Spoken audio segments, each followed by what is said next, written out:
Let me ask you this, though, Mark, being a three-time Silver Slugger that you are, you know a little bit about batting and hitting balls and those sort of things.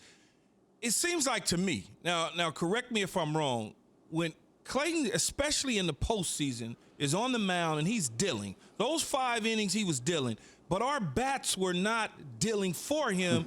Too many times he's left out there in a 1-0, 2-0, 2-1 situation. Does that apply pressure to the pitcher?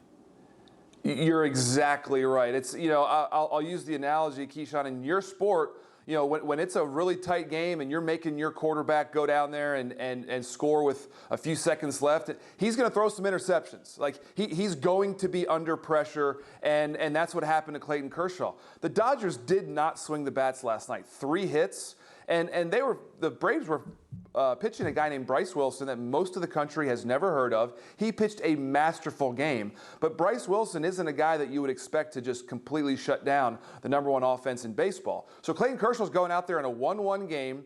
He's throwing very high-pressure pitches, every inning high pressure. And, you know, sometimes that stuff just gets to you. And it feels like that's been the case in every one of these postseason losses is Clayton Kershaw is on the mound in a very high-pressure situation when the offense is not getting the job done. And the teams and the fans and the city and Dodger Nation is all saying, all right, Clayton, it's up to you. And unfortunately, he hasn't gotten it done.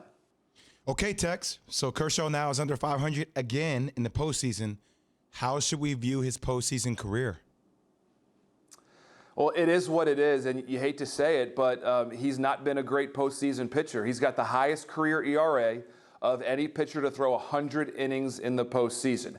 And that stat in and of itself isn't a big deal. I think the bigger deal is that Clayton Kershaw has been on the mound for the most important games in Dodger playoff history. So since 1988, since their last championship, the Dodgers have come really close to going all the way and getting a World Series title. And Clayton Kershaw has been on the mound for a lot of those games. If you look at his ERA, he's pretty good in the division series. He's not great in the LCS, and he's been bad in the World Series. So more than just the stats, it's the fact that the Dodgers are now going on 32 years without a World Series title, and the best pitcher, arguably the best pitcher of this generation, has not gotten it done in the playoffs. Damn, Mark, you didn't have to bring the 32 years up. If we don't win the World Series this year, what should we do in the offseason? Well, the crazy thing is that you look at the Dodgers roster and you go, what else do you need? I mean, they were really close last year. They got upset. Let's just be honest. They got upset by a Nationals team that just got hot. The Dodgers roster last year was a better team.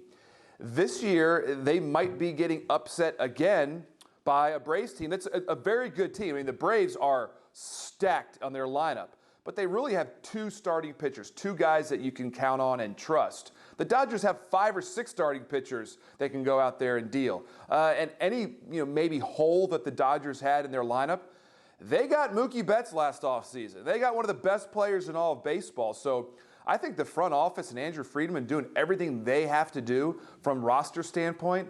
Now it's just execution on the field that they haven't gotten done. Thanks for watching ESPN on YouTube. For live streaming sports and premium content, subscribe to ESPN Plus right now.